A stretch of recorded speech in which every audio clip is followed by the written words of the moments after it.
So thank y'all for being here. We have some tea and coffee, thanks to Carol back there. If you want to help yourselves to some of that, and water, refreshments at any point during the presentation today. And there are also some upcoming events on the board there. Just take a picture with your phone or write down the information. We'll have another visitor from Coastal Carolina University next Thursday at 10 a.m., same time, same place. A week from today, Dr. Scott Hillman will be here talking about French-American relationships, political relations leading up to the Vietnam War. That'll be a week from today, and that's part of an ongoing partnership with the Department of History at Coastal, the Talking History series. So hopefully you'll show up for that, see all the behind-the-scenes political intrigue that led to the U.S. involvement in the Vietnam War. So that's next week at 10, and some other upcoming events. And today we get to feature a different side of Coastal Carolina University. We've got Joshua Whitney and Mastin Greene here with us today.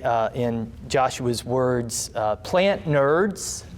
They're horticulturalists, and they're here today to tell us how they keep Coastal Carolina University's campus and arboretum green, and in green in all senses, looking healthy, thriving, beautiful, but also using sustainable techniques, eco-friendly techniques to do that.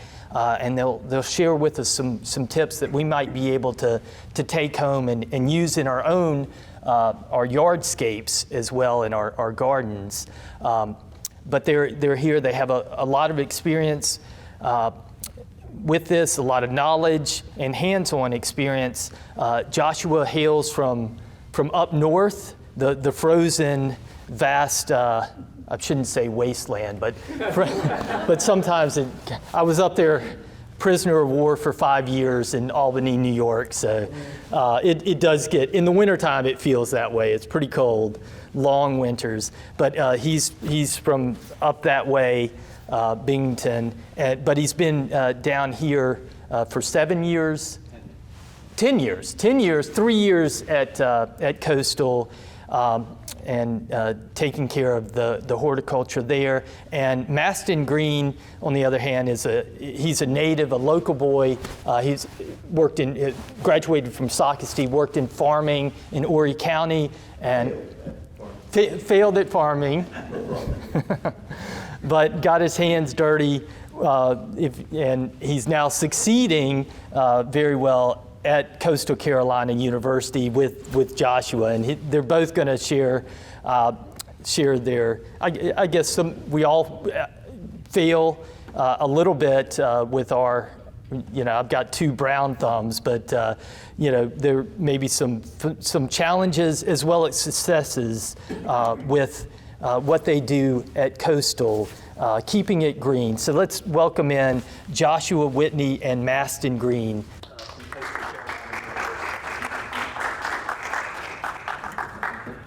Well, thank you guys very much. I'm Joshua Whitney, aforementioned. It's really nice to be here with you guys today. Has anybody ever been to Coastal Carolina University campus here before? Okay, good. We have some in there. No, 544 and 501. Yep. In between. Yeah. So we're quite proud of our campus, what we're trying to do, the endeavors that we continue to try to do and try to advance. We'll get into a lot of that. We love having people. I wish that we could all just jump on a bus and go there and you could see what we do. So we're going to try to take you through some pictures of what we normally show people, what we normally teach people, what we normally have with our classes that come through, and what we team up even with the Keegan Turner, team up with the sustainability department, and try to do some pretty cool things. It won't feed through the house, it just feeds directly to the camera. Okay, all right. Well, I'll try to speak a little bit louder then. One thing we do when we talk about this, we are the plant nerds, you call us tree huggers, whatever the case may be. We really get a kick out of getting new plants, propagating new things, doing all sorts of things. And usually when we give these presentations, especially Mastin will get a little bit hyper. If he gets too hyper and he passes out, If he passes out for a while, it happens all the time. Just let him be there. It's fine. He'll wake up and he'll just start talking right from the same topic he was talking about before. Yeah. So we're all good, but that's kind of how we get a little bit excited about this because it means something. Yeah, a lot of people, a lot of campuses, they're beautiful just like Coastal, but Coastal's really trying to push something special. And we're really happy to be a part of it. Really glad that we can play our part. It takes many people, but to be able to play our part is pretty exciting for us. I'd be remiss if I didn't at least say thank you to you guys, and also thank you to our Director of Campus Environments, Jeremy Monday, for facilitating us to get here today so we could present to you fine folks. But at Coastal, as you know, we're sandwiched in there between 544 and 501. Pretty high profile 501 of, right off the bat. The plans to expand the building so you can actually see it, because sometimes it can be a little hidden. So we try to do some things just to spruce up what it looks like. We have, we'll get into it more. I don't want to jump ahead too much before we even get started. The annuals and perennials, binary. Yeah, we'll get into all that, but basically we go through part of our job. As you can see with our annuals, we have different things. We grow a lot of penta, a lot of dianthus, coleus, angelonia, things that do well. They'll flower all summer long. They take the heat.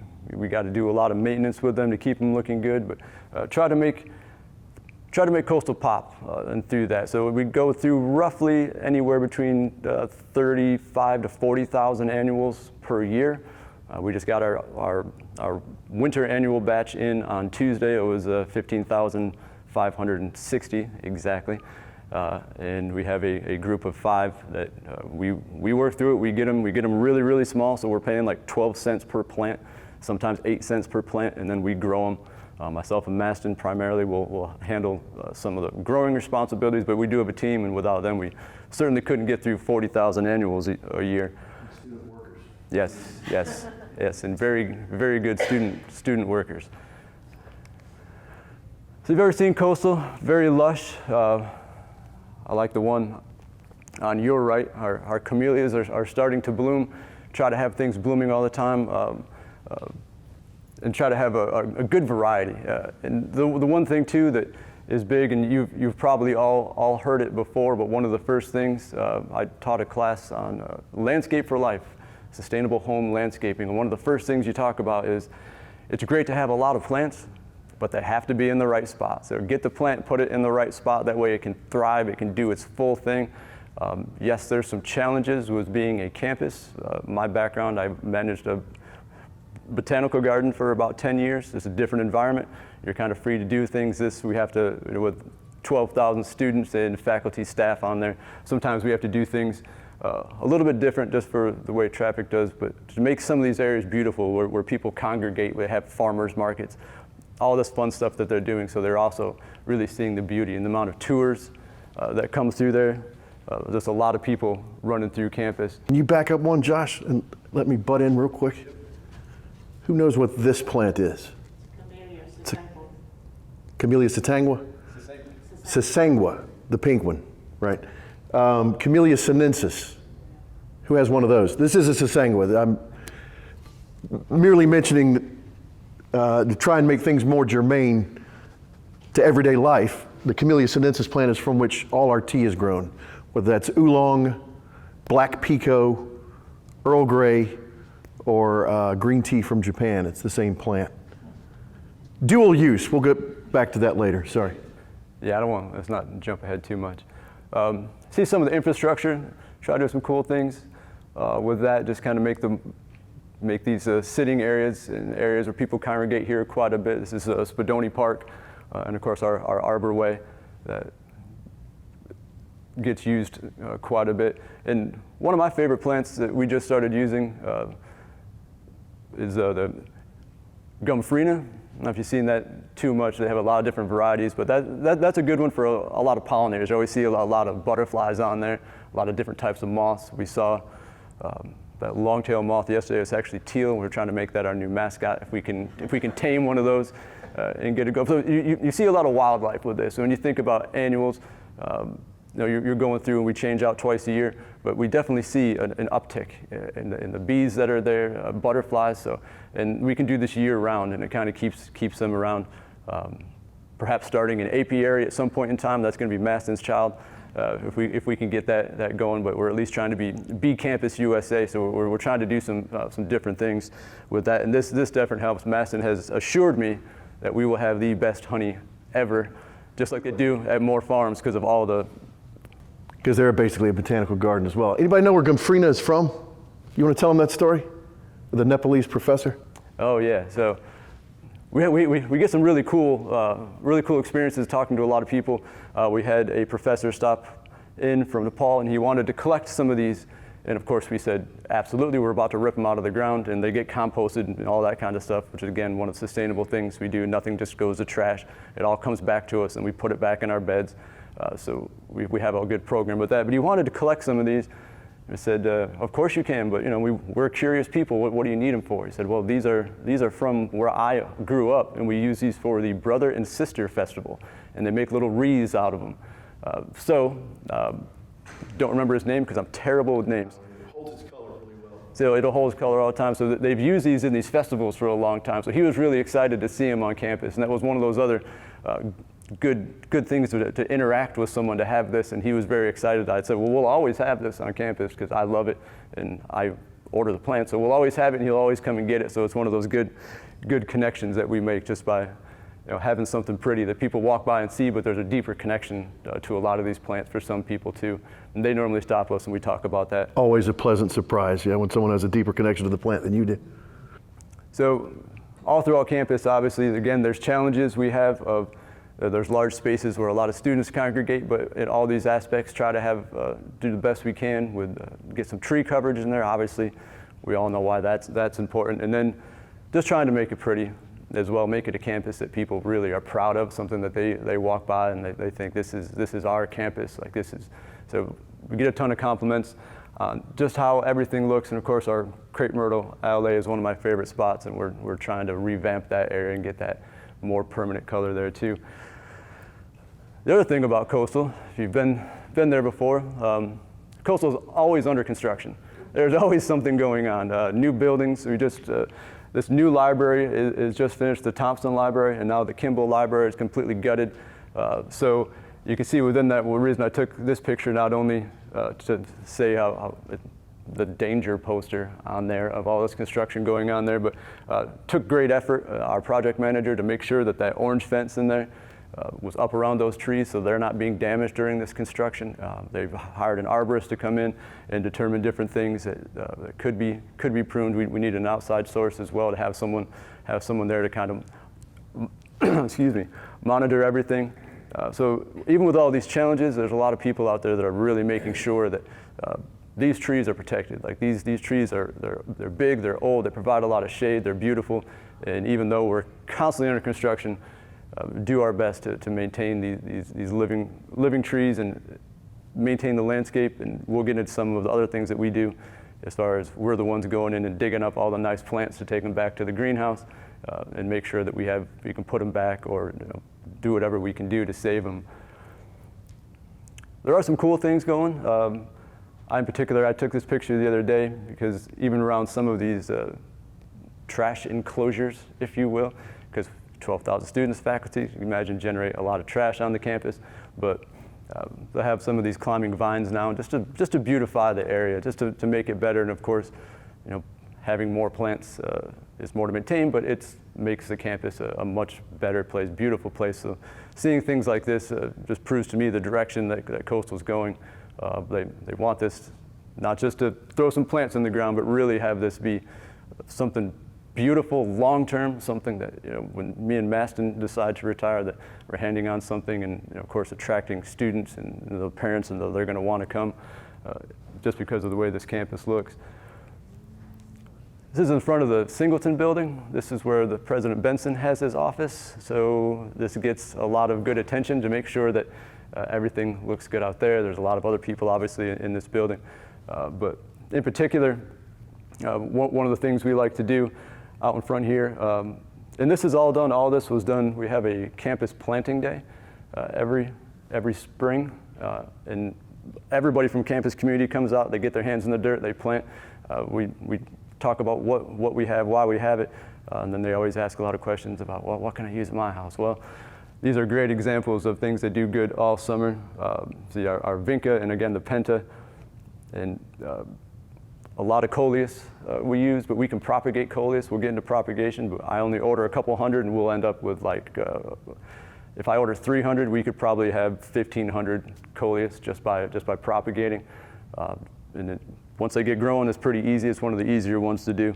So we try to do that, even though we're not paying a lot for those. If we can get more plants out of one plant, that's all the better, and we can do that all in-house. And we do start to do some cloning as well, which Mastin will kind of touch on in a little bit. Our arboretum, this is pretty exciting. Our entire main campus is now officially a ArbNet 2 arboretum, which, as you can tell, a lot of the trees in this area, this is our native species area. They're all labeled. There's a description on what it is and what it does, and you can log on to the Arboretum webpage and click on it, and it shows you the benefits of what this tree does as far as carbon sequestering, all that kind of stuff, and it'll go through and it gives a breakdown of all these trees in there. So this has really been a great thing. And then our native garden, the picture on your left, we're starting to obviously plant more natives. Another way, again, to be sustainable, get some native plants in the ground. Annuals are great for making it look good, but the large bone, the larger scale, try to have just as many native plants as we can for obvious reasons. And then something fun that we did, myself and the director of arboriculture and the assistant director of sustainability, we wrote a grant, sustainability grant for our new community garden. The campus had been buzzing. Can I have a place that I can plant some vegetables or plant some herbs? Me and Mastin were admiring the little herb garden out here, as you can imagine, when we first got here. We love to see that. We love that. We love that engagement from people. So that's quite the work. Yes. Better herb garden than I've seen anywhere else. Yes, yeah, we were very impressed. So who's ever doing that out there, you had 2 plant nerds impressed. So well done. Well done with that. But this community garden gives everybody an opportunity, and we could possibly expand it. This was a pilot just to see, would it be successful if we put all this work in to get this grant, to get this over, to give a space, kind of gave up some of my area for the greenhouse, but would it be a success? And it was a tremendous success. Everyone loved it. We kept hearing good things, and our compost that we have was so good that I've never seen some things as big. I've seen tomato plants. We're growing one right next to our office that is about 8 foot tall, or before the windstorm was 8 foot tall. Now it's probably about 3 foot tall. But that stuff was vibrant and growing. People were getting produce they'd never gotten before, like more than they could handle, just out of a little 4x4 area.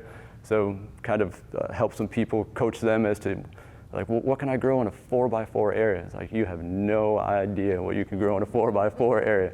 In that compost, and Josh, I think the story is, or the tell of the tale is, what is the waiting list twice as long as the, it's been a big hit, it's been a big success. We have 21 plots, 22 plots, or is it more than that? 28, 14 boxes, 4x4, and campus groups can reserve one for themselves, and we don't have enough, and it's only year 1. Yeah, only year 1. There's also, to the left, these 3 green bins right there, that's a food drop-off too, as well, where the students right pictured behind us are the freshman dorms, part of the freshman dorms, and they can come off and they can get a little bucket for their room, and they can get their food waste, put it in there, then sustainability comes around, collects it, they take it to the landfill where it gets up, it gets with some of the other debris that we take up there, they sit there, they turn it, they cook it, and they make it compost for us. So it's all something we can do. And then the students get it, it's good for them. We were wondering, like, are students really going to go out of their way to, like, put compost in and bring it down here? Like, because they got to walk down here. Like, it's all the way across the street. But they do. But this community has shown to me, and I say it whenever I speak for our planting day and all, that the coastal community has surprised me. I didn't know what to think coming in. I spent 10 years at another university, and that was very good as well. But the coastal community in particular, being that most people most students there are like me and not from this area? Would they have that connection with this area? And they truly do. It amazes me every single time. The outreach for the garden, the food drop off, it just proves that we can expand some of these programs. We can do more to be sustainable. We can have more people dropping off their food waste. We can compost more. We can get more. We can continue to do more. And when you're growing like that in any way, it's truly amazing that. And then obviously, these students are only here for 4 years, and they're gone. Then the new wave comes in. The new wave does the same thing. So it's really quite an impressive place to be.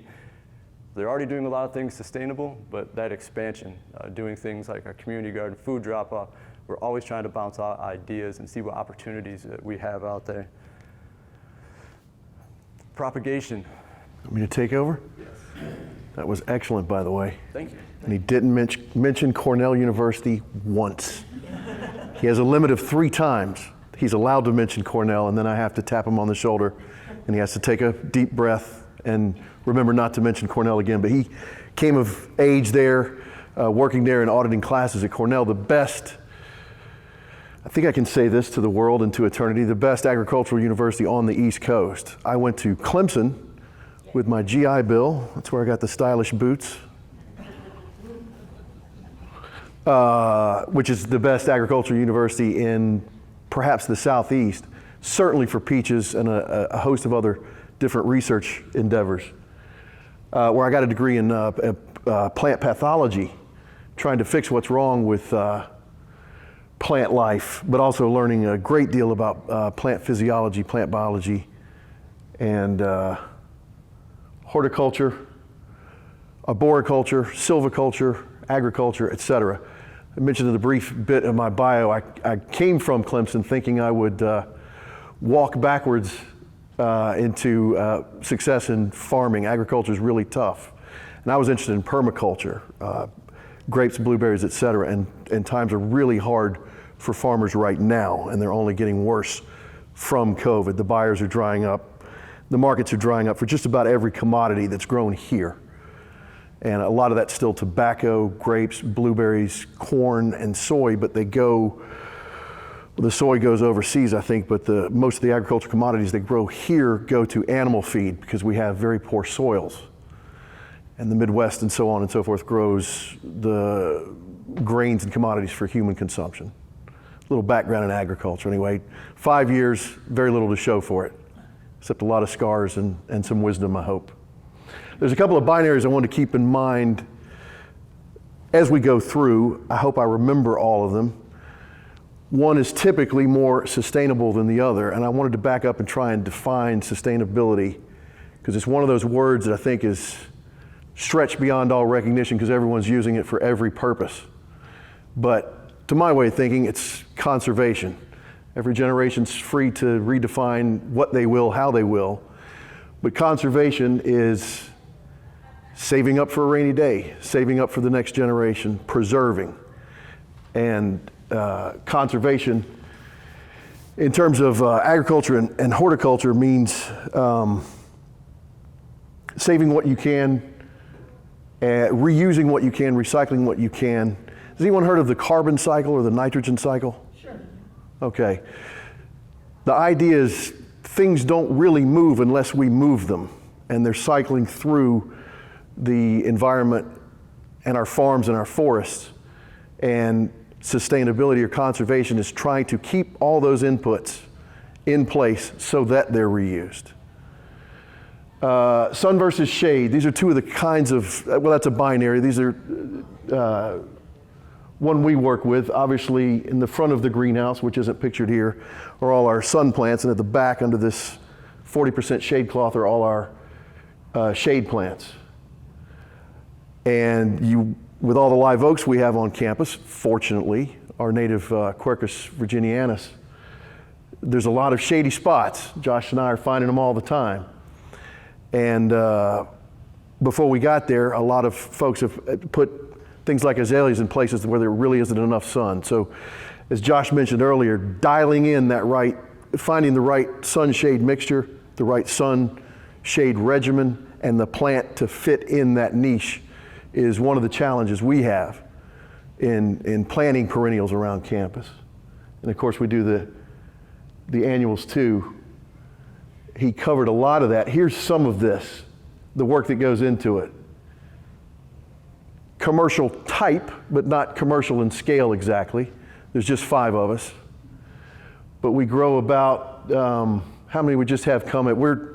They came in yesterday, so we're in the middle of this.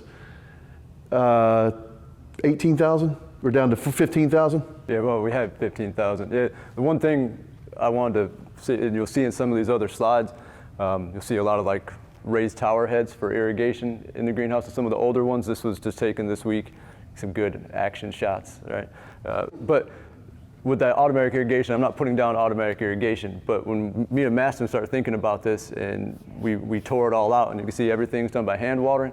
With the automatic irrigation, number one, you got plants in there, you might have one on one side of the table because the sun rides on this side that might be dry, and one on the other side that might be wet. When you turn the automatic irrigation on, they all get water. So regardless if they need it or not. So plant health, number one. Number two, you can't determine how long, oh, that one's still dry, but that one's wet. You still got to run it, and they all run together. And I just thought, this is so inefficient for what I want to do. It's a lot more work. I have to hand water. I just took credit for everything my team does. It's attention to detail, Yeah. which we learned at Cornell and Clemson. I didn't say, I still got 3. But like we hand water everything. We can control how much water we put down. We have to water things, but we can control that. We can conserve a little bit. We can conserve as much as we can. That way we're only putting out what we need. No extra. And then a lot of the times when growing annuals is not something I ever thought I would do. It's not something I learned at Cornell. Huh? Yeah, there it is. Well, that's not something I learned there, but it's something that the community's so passionate about. I got passionate about. It's like, man, they love this. But within that, when we bring people by, we can tell them, you know what? We took the easy way out, and we chose the hard way because it makes things better. Regardless if I have to come in on a Saturday, maybe bring my kids in so they can mess around the greenhouse. Regardless, like we know that we can dial this in, we can save water, we can have it be more sustainable, but we're not just flipping a switch. That'd be the easy thing to do. So on that one, that's one of the ways and why you got this really nifty shot of me dragging around a 100-foot hose in a greenhouse all the time. And 2 quick things under Josh's leadership. When he got in there, they were ordering about 24,000 plants per cycle. And we got it down to about 14,000 now. There was a lot of waste and redundancy, and I'll say it with overhead irrigation, a lot of plant disease in the greenhouse before they even get to so we nipped that in the bud, reduced a lot of waste, and that's sustainable. Another little tidbit right here. These are window blinds we use for plant tags, so we don't waste any extra plastic or this, that, or the other thing. We conserve what we have. They come from housing. They're just going to throw them out. So I saw them throwing them out one day, and they gave the previous greenhouse manager, they did the same thing, but I said, can you just bring those down? If you have some that are in halfway decent shape, because every single individual tray is going to have a tag, just so we know what we're doing, and if other people grab them, we know what they are. So, and then we can obviously flip them around the next year, use the other side, and we have a wonderful student worker, we call her Catherine Hansen, that sits down and does these every single year. So I'll make sure to thank her because that's a tedious job. It is that. This is more of the process. Remember, the camera adds 45 pounds. That's a fact. That's a known fact. This is us just yesterday or the day before plugging and playing this. We get in the commercial side of things, the commercial nursery grows these little plugs for us. We grow them out into 3 and 4 inch cups. Then we take them to the landscape and the gardens we've designed, the arrangements we've designed, and that's what Coastal University has in that particular garden for the next 3 to 4 months. Do that twice a year. So there's a spring cycle and a fall-winter cycle. And as Josh alluded to earlier, keeping the ones alive in a Myrtle Beach summer. When there's a drought, you remember the 45 days without water. That was tough. So you got to water them just about every day just to keep them alive. The annuals, before they're rooted, before they're established, it's tough, tougher than it may seem. Another binary, seed versus vegetative. So we're trying to grow them both ways, and we're trying to raise our own and skip the plugs altogether. by propagating by seed, but of course we also have to propagate vegetatively. We take things that are already in the landscape, we want to multiply them. A lot of ways to do it. This is how I do it, with a little transparent garbage bag over the top of them. I stick as many of them as I can into a half-gallon pot because they're about 7 inches tall. And my scions, I jam them all together. I keep them under the humidity for, I shouldn't be saying this. These are trade secrets. But anyway, we propagate vegetatively and then do the same thing once they're rooted. We spread them out into half-gallon and 1-gallon pots where they sit in the shade and fill out that root ball, and then we take them to an area we want to transform in campus. And that's a work in progress, obviously. But it's something that motivates me every morning, is another part of campus we can transform permanently. And remember to mention Buzz Clute too. I'm going to try and tie this all together with a bow at the end. We have been very busy. I'm not sure my part is as coherent as Josh's is. These are plugs which are ultimately from seed, but I would consider this a form of vegetative propagation because we're merely transferring one to the other. And that's more of the same. We just wanted to show you what we have and how this works. We have 4 other co-workers and 4 student workers. That number changes all the time as they graduate and we hire new ones, and HR gets involved, and it takes quite a while to get them processed, but we'll table that for now. Josh, you had a point about the Be Bright, which I wasn't too clear on. Yeah, one of the things that I wanted to do, again, we've drastically cut the number we get, mainly because we don't have that loss. And then looking for different ones that are out there, there's always other plant nerds trying to do some plant nerdery, trying to figure some stuff out. There's a whole series that they can take the drought more, so we don't have to water them quite as much. But there's also ones that will attract more bees. The Be Bright, as you can imagine, is the one that if someone were scared of bees and you were to water that, it would be very intimidating because they're flying in your face, they're flying up. They never do anything because they're just you're just disrupting their pattern. But there are certain ones that we can get. So we can look, I could just, try to get the same ones that have at Lowe's or something like that. But we try to go to growers, and we go to growers. The best one that I've found is out of Wisconsin. They're a sustainable grower. They don't use pesticides or anything when they grow. Which gives us some challenges with some like fungal gnats and stuff like that. But we'll take that challenge so we can have something that's more sustainable and something that will get more bees on campus. A high goal of ours, have pollinators, and that's just one of the ways that we can do it. And we'll show you how we keep some of those fungal gnats out here. Yes, and we would like to, in your capacity, if you know anyone at Coastal or anyone particularly in administration at Coastal, we are trying to establish an apiary and get Bee Campus accreditation. Bee Campus is just like Bee City. I believe Georgetown is a Bee City. Lake City is. I believe Georgetown was listed when I looked. I hope I'm not wrong.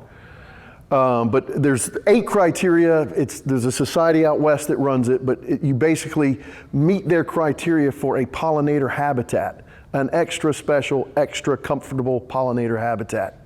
And an apiary would magnify that exponentially.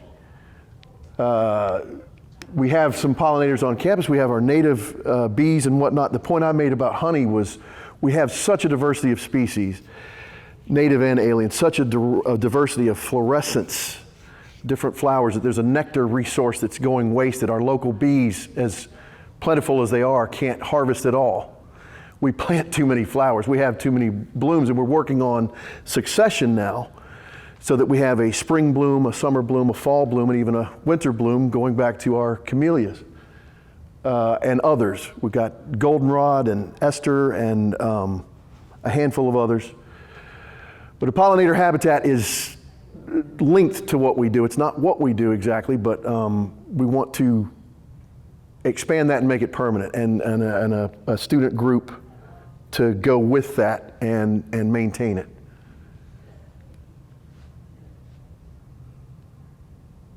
More of the same. This is what it looks like. We thought this would be helpful and illustrative. But that's 8 human beings hand planting about 15,000 annuals by hand, transferring them and then transferring them to the campus, the grounds itself. These are some of the signs from the vegetative propagation we've done. That's a dawn redwood up in the right. Trying to get those introduced to campus. Not native, but a close first cousin of the bald cypress. And these are the plants that we like for a host of reasons, mostly because of their blooms, the timing of their blooms and their fluorescences that we would like to multiply on campus. And the way we do it, the way I do it, it saves a lot of media and plastic and time and water, because they're all jammed together. This is some seed propagation, some vegetative propagation, some more of the thing. That's echinacea right there. I think Rudbeckia, black-eyed Susan's there in the back. These are more of the things we're trying to spread. It's a locust tree on the top left. That's a native locust. Coral bean, I don't know where it's from, but it's got a funny little arrowhead leaf and a pretty little coral bloom. Can't remember if there was another point illustrated by this photo that I'm not remembering. I think it was just. We can always come back to it. I think it was just like one of the things, the multi-purpose greenhouse we have. That one picture you showed, you saw the Norfolk Island pine in there. We don't really do anything with that, but it's an endangered type of pine, so we love it, have it in the greenhouse. And on the right, we have a lot of golden cane palms.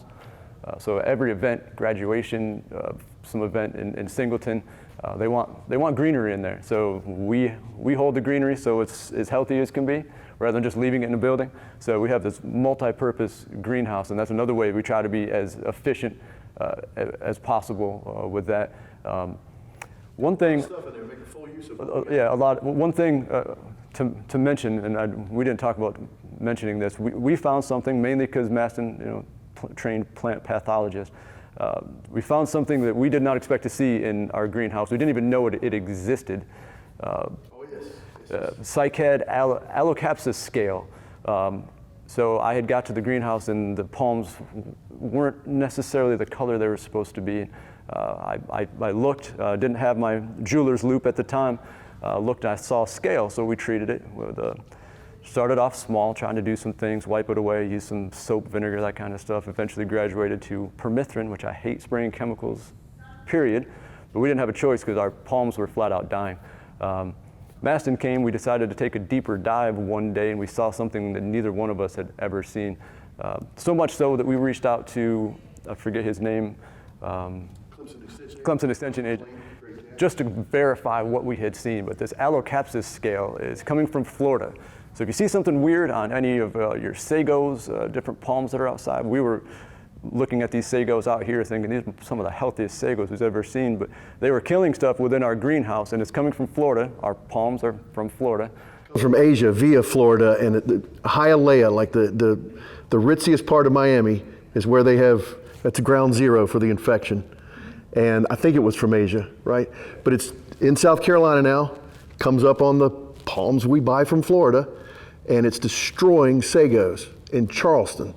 So that is a public service announcement. Now I'm forgetting what we drenched those in. Couple things. Trying to remember what we used first. Ultimately, imidacloprid is the answer. But you don't want to use that on anything you're taking anything from for human consumption. Imidacloprid's a neonicotinoid. I think it came out of cigarette and tobacco research, but it's a systemic insecticide. The plant takes it up, and the herbivores ingest it, and they die.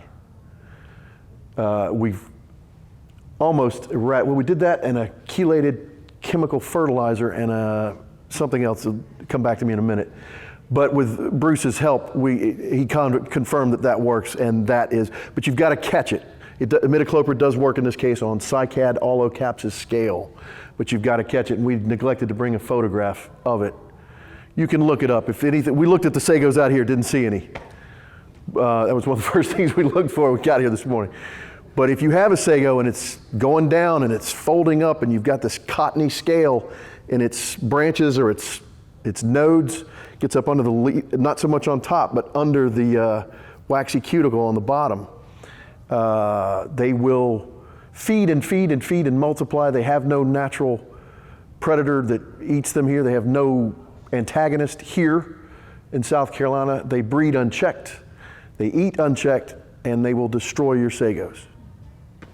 Your sagos will go from healthy to dead in about a year, year and a half. So you've got to catch it and you've got to treat for it. And by now there's probably a Clemson public service announcement warning page. We had to find it from University of Florida. And they have already done the detective work, and it was some foo-foo boutique palm out of Southeast Asia that went into the ritziest neighborhood in Miami, and it spread from there. They only identified this thing, I think it's a hybrid. They only identified it like 10, 20 years ago in Asia, and they found it in Florida already, and of course it's in South Carolina now. Something to be wary of if you have palms and you love them. More vegetative propagation, the easiest in the world. These are our succulents. We like to, Josh, you can talk about it for a minute. With our giveaway program, we have a greeting card, as it were, and I'll let Josh tell you about it. Yes, one thing we do is we like to give these away at farmers markets and stuff. And when people come over, we just had a class from Ori Georgetown. They're doing plant identification. You do plant identification, you come to the plant nerds, and we will help you out. But when they left, we like to have a little something for them. You know, take a plant home. We didn't get a picture of our living wall. We do have a living wall in the Prince building. And one of my favorite things is to be plant Santa. When I go there, a lot of students would be like, "Oh, I love that. Can I have it?" Of course you can, and it makes their day. So we have no other purpose for having these things. They're simple, very easy. A lot of them you just, like you see on the top, you take some of those ghost plants and just pick a leaf off, put it in the ground, and it starts to become a new plant. So it couldn't get any easier than that. It's just a little bit of labor. And we have some different things. Like to have a good variety, especially for the living wall. People get a good kick out of that. And then kind of feeling out what the students like that time of year, and then be able to just give plants away, just kind of spread that joy, kind of tell them what they can do, have something in their dorm room that they can enjoy and take care of. And they didn't have to buy. And they didn't have to buy it as big too, because they're students. And get them involved and make them responsible for a plant's life. It's a good way to evangelize horticulture. I labeled this slide genetic reserve for lack of a better one. One of the things we also do is we grab plants we want from other places and grow them out in our own tubs that are perforated and ventilated in the compost, which comes from Chiraw, I believe, that's in the community garden bins as well, so that we may propagate them by seed and vegetatively for our own purposes to ultimately go in the campus. And I couldn't name you all these species. That's our New England aster, and beside it, goldenrod. This is a native spiky pink thing, showing my ignorance now.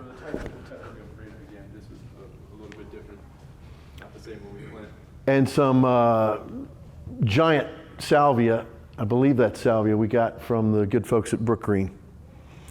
So this isn't on the campus yet, but it will be next year. We're constantly trying to expand the diversity of species and the flowers, which makes an apiary that much more desirable and necessary, in my opinion. Bug eaters and ground covers, another conservation method. For years I used, if you have a greenhouse at home or you keep a lot of plants over winter, you probably bought that yellow sticky tape or something like it for all the fungus gnats and insects that buzz around your plants in the wet soil inside your home over the winter. This is our native sundew, Drosera, either spathulata or I can't remember, but native plant, grow them out, vegetatively propagate, and they do all the work for you. And they eat the bugs, and they are nourished by the bugs. As you can imagine, the greenhouse that we have, how quickly spider mites or fungus gnats could become a problem. That many plants, that large an area, matter of a day or two, we go from, hey, I think that's to, oh my God, it's an epidemic. So you have to be proactive. And this is a sustainable method to do so. And as a backup, we have I believe this is Sarracenia rubra, our native, one of 7, I believe, our native pitcher plant. Native, another binary, native versus alien. We like aliens. Crepe myrtle's an alien. The azalea's an alien. It's been here long enough, it's naturalized to some degree, as much as it can be. But native versus alien, which one, if we're talking about sustainability, conservation, which one do you imagine is more sustainable? Which of those two ends of the spectrum, native or alien? Native, right? Already adapted, not going to knock anything out of the ecosystem when you plant it, because it's from here and everything's naturalized to it, it's acclimatized to everything else. Ground cover, ajuga, dichondra, Josh? Blocks a lot of heat island effect. We have a lot of islands and parking lots, islands next to buildings that we plant and mulch. And this is where old Buzz Clute was a guy that helped teach me up at Clemson. He was a visiting lecturer from South Africa, and he told me something that stuck with me ever since, and maybe the best single bit of information I can give you, and that is there's a microbiome under our feet, the life that lives under our feet. Bacteria, fungi, rotifors, nematodes, you name it. And we don't see them, so we don't give them much thought. But they process and metabolize virtually everything that the plants need. And without the plants, they don't live. They become a desertified dead zone.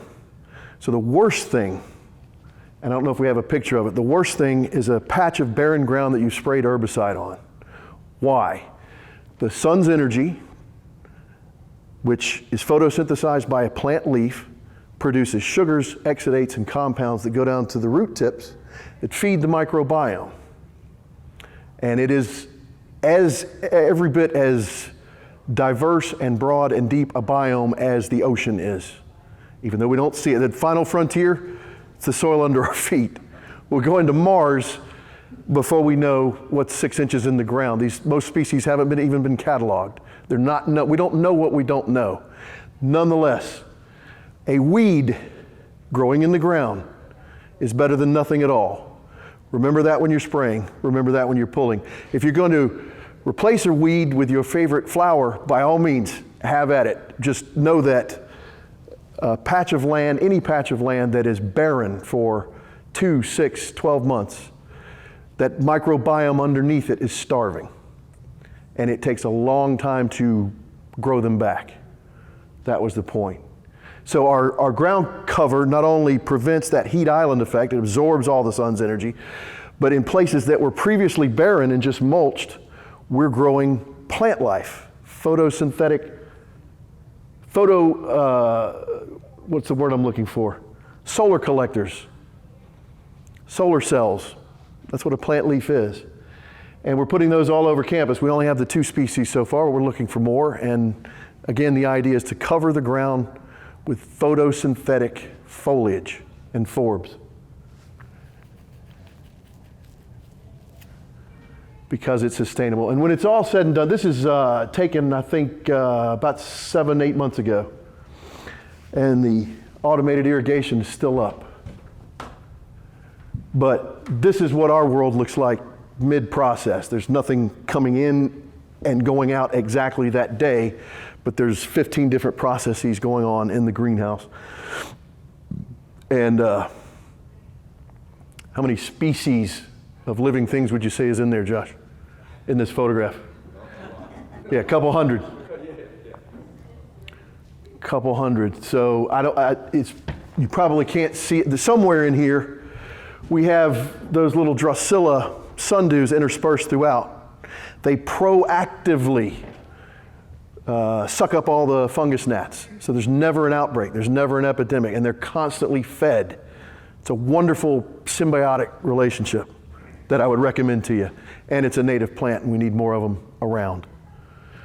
Been wiped out by, it's like so much else, to the best of my understanding, preventing forest fires has harmed the carnivorous plants in the native landscape of South Carolina because the overstory grows up when it's supposed to burn out every 5 to 7 years, shades out the native carnivorous plants in bogs, Carolina bays, water features of every kind and description, and they're under more pressure now than they were, say, in the 1970s because of that.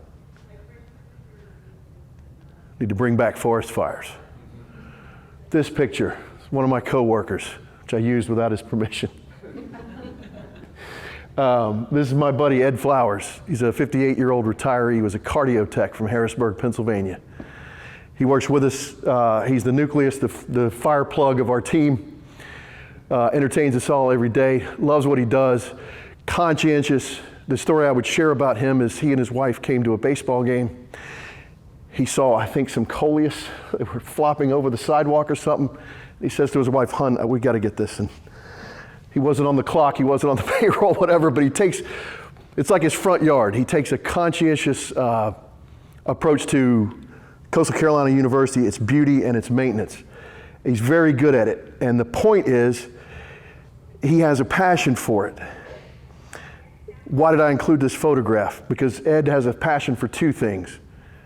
And one is the beauty and maintenance of the campus, the interest in horticulture, constantly asking questions, constantly learning, even though he's officially retired from his career. But he also loves gourmet cupcakes. And I couldn't show you a picture that displayed necessarily or obviously his love for the campus and the work that he does, but I could show you a picture of the gourmet cupcakes and his love. One thing to point out too about, yes, his last name is also Flowers, ironic. We call him Dr. Flowers, so we want to give Dr. Flowers a shout out. But one of the things that when me and Mastin were talking about putting Ed's picture on there without his permission again was like, that's what it takes to do a lot of this, to do this even as far as Mastin bringing from his own personal collection some of our carnivorous plants. Yeah, we can't show a picture of passion, but you can kind of get it into maybe just the way we talk of like we're passionate about this kind of stuff, about getting these natives out there, about finding different ways to do things, finding different ways to be more sustainable. Is everything we do perfectly sustainable? Not yet, but we're going to continue to work there. And having this picture of, I can't eat cupcakes, but they look pretty good when they had them that day.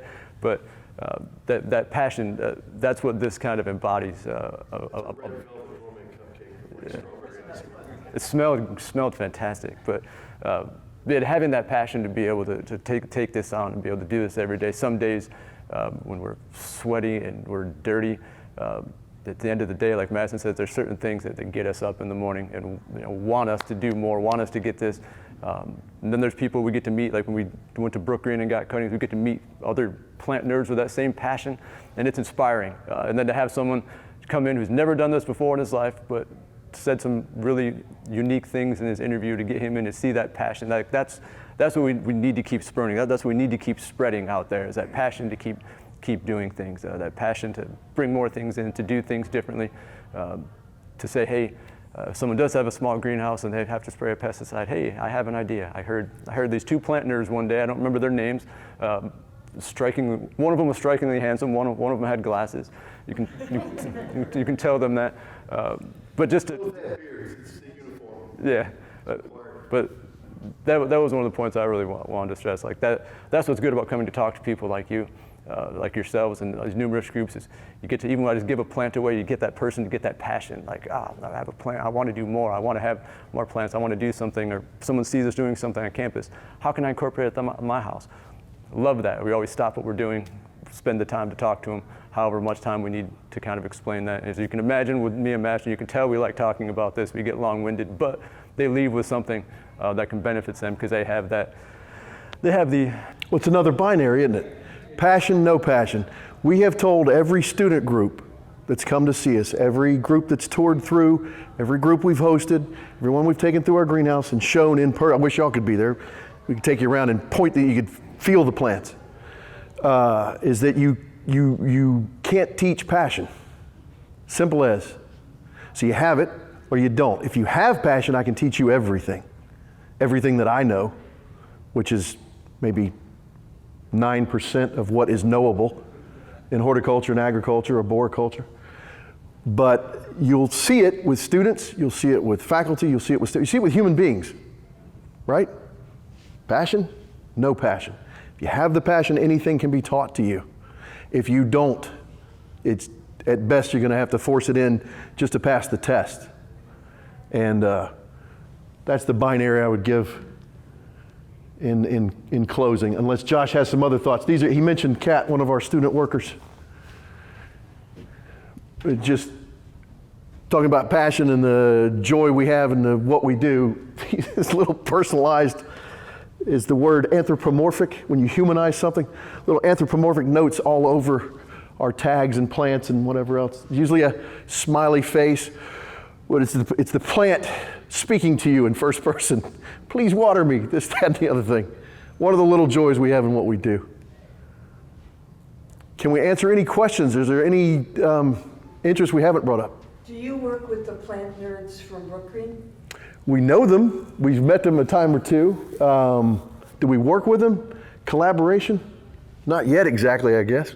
No, we made some good, we had some good behind the scenes tours too there. We got to tour their greenhouse system. Do we work with them directly? No, but is there a channel? Yes, yeah, we do. We have a channel, and we hope to do more, and they hope to get them up to us sometime too. Summertime gets a little bit crazy for both entities, so we're hoping in the fall we can get. Two questions. Number one, the community garden, is it open to the coastal community or to Yes. the broader Conway community? And then number two, do you have like a horticulture, botany major there where? Yes. There's a lot of professorial talent right here. Yeah, the community garden for now is just open. Like I said, we did a pilot. When we wrote the grant, we can only get so much money, and obviously came up with what we could. Yeah, it's open to the coastal community. One thing that's been kind of neat is some other people, since we've done this, they've gone out and worked with some other local, like downtown Conway has quite a few. So for us, it'll always be kind of just like, we might expand it to campus, but it'll always be for the community. That's been one of the things that's probably been my biggest challenge since I got to Coastal. Obviously, coming from Cornell, that's only two. They have an immense horticulture program, very diverse and a lot of things going on. So when you're working in a botanical garden, you have access to all this and you have this interest because you have people taking horticulture.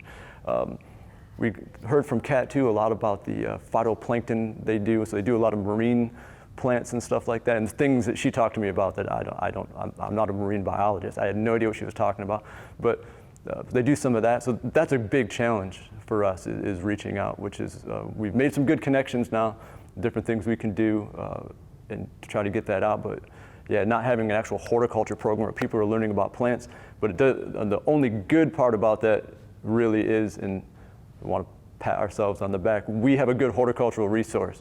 So a lot of teachers will bring their classes to us to cover some of those things that maybe they're not getting. So we would like to build that, and I have an answer to that's a good question. I have an answer to that too. They have biology because they have marine biology, so they bring freshmen in and they teach them taxonomy and the basic clades of life, and I've asked the professors as I run into them and they say, well, it's above my pay grade, but they could be an easy expansion laterally into terrestrial biology. There's not even one. The land we learn, not even one, as far as I'm aware. I'm not the subject matter expert. But with all those HGTC, Horry Georgetown Technical College, has sports turf management and golf course or turf grass management, I think. And that's probably sufficient for the area. But the reason I bring it up is Horry County has 212 golf courses at last count. And the university in the backyard is not graduating those majors. Clemson and Horry Georgetown is. So I think it would be an easy add. Those aren't my decisions to make, but we have some of the resources and we want to build that capacity out. Irony number two, our best students, our best student workers are all marine biology majors, and they are the sharpest knives in the drawer. The sharpest knives in the drawer. And thoroughly impressed, and I'm glad we have them. They have a passion for the ocean, life generally. Josh mentioned the phytoplankton. One of our students is studying. Can't think of the other two, what they're studying offhand, but in my personal opinion, it would be an easy transition, but it's not my call to make. You all ever go to the trial gardens at North Carolina? Is that York? Is that in York? I've been to the Metrolina greenhouse in York, South Carolina, which I think is a bedroom community of Charlotte now. Yeah, it would be. Biggest I've ever seen. They have a trial garden, where they're always coming up with new things. And about once or twice a year, they invite the public to come in and have a look at what they Field trip. Metrolina Trial Garden. We'll try and remember that. Yeah, I love those trial gardens, and I love seeing that. I love seeing what people are trying to do. I appreciate that. Well, some of that stuff is amazing. That one. I think they're massive. They use a lot of the, bring a lot of the migrant workers in, and, I mean, I think that place is just huge. It is the biggest I've ever seen. They have their own dedicated water treatment plant and water resource because it's the amount of water they go through. It doesn't make sense to pump it off site and pump it back cleaned later. They treat the water there. Massive, the biggest tanks I've ever seen. Outside of a military naval base oil tanker or something, it's the largest I've ever seen. We did a field trip there from Clemson and was thoroughly impressed because I had no idea the scale this could go to. And that is, they quoted something, and I'll butcher it now but it's something like 3 million square feet under glass or plastic, polycarbonate, whatever. But the large series of greenhouses that are you could fit Boeing 777s inside them. Massive, massive greenhouses. I have a very pedestrian question. I moved here from New England, and I bought a house about 2 weeks ago. In the back of the house is shaded by trees, very little sun. You've talked about fall flowers and winter flowers, and I want to put some huge pots in this area. What kind of plants do I buy? Shade is tough. I'll say that. Shade is tough for a lot of things. That flower. We do have some of those very challenges. As far as annuals, that's kind of tough. A lot of them are sun lovers. There's a couple types of coleus that gets pretty showy that doesn't mind a little bit of shade, but typically a lot of things we use in our shaded areas. As far as you saw probably some of the pictures. I'm backtracking. See in some of the pictures, a lot of areas that we have for our annuals are right out in the sunniest locations. They want to eat it up, and then some of the pictures you saw with all the tree cover, where we had some of the fatsia, even hostas do somewhat good down here if they're in some deep. Hostas do great if you can keep the white-tailed deer from eating them. Hostas. Are you looking for flowers? Yeah, flowers, some flowers. Flowers, not just because the foliage we can do, but in the shade with blooms is tough. And off the top of my head, I don't know. Pansies. Pansies. Impatiens. Impatiens would. Impatiens love the shade. That's right. Yes. They grow in the winter? Oh, yeah. Impatiens and pansies and violas will, yeah. Yeah, and you'll see them in the garden store. You'll see them in Lowe's. You'll see them in the garden stores. I'm sorry, I say, what's going on here? Yeah, no, they're there. They're there, but it's limited. But It's very different. That was something, as I said, I'm from Binghamton, New York, and up there, the things that we're doing now are the things that we're gearing up to do all winter long. I mean, so it's a vast different when you get down here in the growing seasons and the interest you have. We're just plugging pansies, violas, snapdragons, dusty millers, then a lot of vegetables. We didn't really mention that too. snapdragons, kale, and mustard greens. There are showy mustard greens and collard greens and things that they've bred now with red stems and a little like Swiss chard. Swiss chard's another one. So there's vegetative answers that are showy, but if you want flowers, I'm weak in that department. Pansies will grow. They get kind of leggy in the shade. Yes, deer love them. Yeah, always. For the point I made about succession for the pollinators is if you got a sunny spot and you swap those out, or you have one of each. The trick is both with arboriculture and pollinator gardens is to have, when the flowers are gone, when the season is done, when the 2 weeks of bloom for, say, a red bud is done, it's done for the year. Now the pollinators have no reason to go there and no nectar resource. So if you have a late spring bloomer right beside it, and an early summer bloomer right beside it, and a midsummer and a late summer and a fall, and so on. The trick is finding those species, and it gets narrower and narrower the further away you go from the spring, which is when just about everything blooms.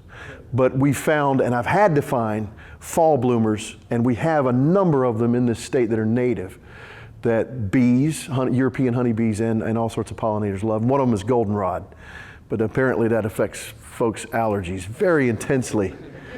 But they grow in ditch banks. Our elderberries, I think they bloom twice. They'll bloom in the spring and in the fall. Goldenrod you don't have to do anything for, not in this state. It's just there. You just leave a patch of ground alone for a while, it'll sprout goldenrod. But in the fall, it's full of stalks of yellow flowers, and the bees love them. Crimson clover, sorry, back to my agriculture background. The crimson clover is starts late winter. I mean, it'll bloom, and it's up and blooming typically by the end of February. But I've never seen it do very well in the shade. Got to have the sun, but it is up before anything in South Carolina is. A lot of farmers are using it as cover. They use a mix now. Cover cropping is a big deal now, and rightly so, and that's a sustainable effort to keep that something growing and photosynthesizing in the ground all the time to replenish what you're taking. When you think of a farm where growing corn, you're taking all that nitrogen and carbon and shipping it off somewhere else. The soil needs it back again. Anyway, cover crop and crimson, the bees love them, and they grow in winter. They'll bloom in late winter. But again, it's a shade call. It's a tough one. I just don't know many things that bloom. Our shade crops are all non-fluorescing, non-blooming for the most part. Ferns. We got a lot of great native ferns, but no flowers that I can think of. Any other questions, discussion? We do have, thank you guys all very much. We do have one tradition at our greenhouse. As we're all young, we're a young university, we're trying to make our traditions. We have one tradition at the greenhouse, and when we leave each other's company, we say toodles. So, toodles, in honor of our one of our great student workers, Kat Hansen, has been with us for all 4 years. She shows up, and then when she leaves, she says, toodles, we've adopted that. We took it on from her, so it's mandatory now. So thank you all, and toodles.